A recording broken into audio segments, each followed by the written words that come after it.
Mula sa kwento ng mga konsensya sa Room 360, doon namin natutunan ang tunay na kahalagahan ng pagkatao. Ngayon ay panibagong yugto naman ng aming isasalaysay.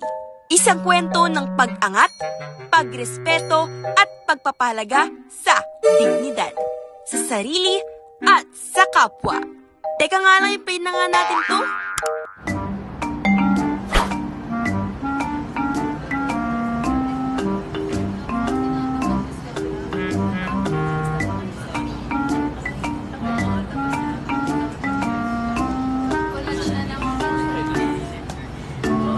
Grabe pre, tayo na nga mag-group sa video advocacy. Tayo pa rin mag-group sa reporting natin. Oo nga eh, solid na talaga natin lahat.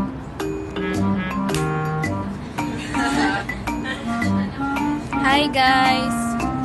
Sorry, late na ako. Lo, Late ka topic na natin talaga yun, sa ah. call time, te. Ano kasi? Grabe, tanggal dignidad ko kanina sa nangyari. Nakakahiya. Hala, ano naman nangyari? Ano ba kasi ginawa mo? Di ba kasi? Natapa ko kanina tapos ang daming nakakita. Nakakahiya. Uy, pero seryoso alam niyo ba yung dignidad parang points sa game? Mahirap i-earn pero madaling mawala. Uy, lalim ah. Nonek.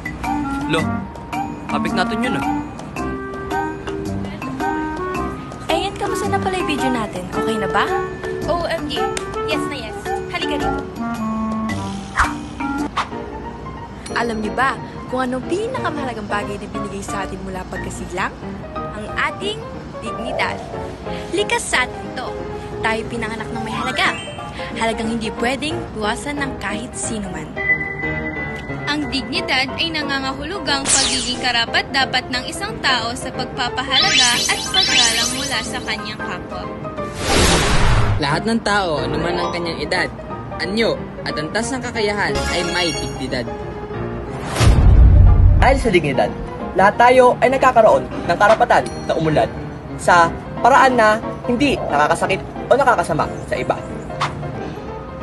Ngunit sa panahon ngayon na maraming nakakalimot, mas nauna ang panghuhusga kaysa sa panguna. At mas nabibigyang halaga ang opinyon kaysa sa damdamin. Bilang kabataan, tayo ay may magagawa. Una, simulan natin sa ating sarili.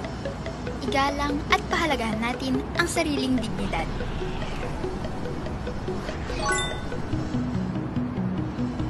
Pangalawa, payabungin natin ang pagtitiwala sa sarili at huwag isipin ang sinasabi ng iba, sapagkat ito'y walang magandang maidudulot sa ating sarili. Panghuli, paggalang sa iba at pagtulong sa kapwa. Marapat lamang na bukas sa loob ang ating ginagawa at walang tinatapakan na tao sa proseso.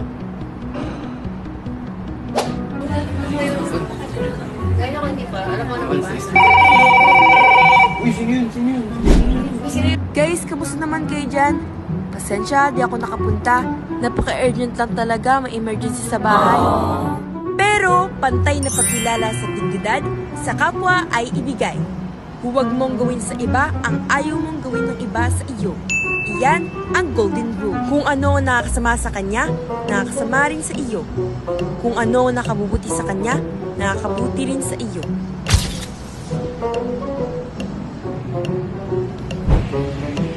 Mula sa salita ng Diyos, mahalin natin ang ating kapwa gaya ng pagmamahal natin sa ating sarili. Ito ay nangangahulugang pagkilala sa ating dignidad na taglay na lahat ng tao. Sa kabuuan, lahat tayo ay may dignidad. Pahalagahan natin ito. Hindi lang sa ating sarili. Kung hindi, pati na rin sa iba. Dahil ito ay isa sa pinakamahalagang bagay. Na ipinagkaloob sa atin. At palaging tandaan, Na tayo ay pantay-pantay. Kaya kabataan, tayo ang susunod na magmumulat sa lipunan. Nasa ating mga kamay ang kinabukasan, huwag nating hayaang mawala ang dignidad na ipinagkaloob sa atin. Maging tinig tayo ng katarungan, maging lakas tayo ng pagbabago, at maging ilaw tayo para sa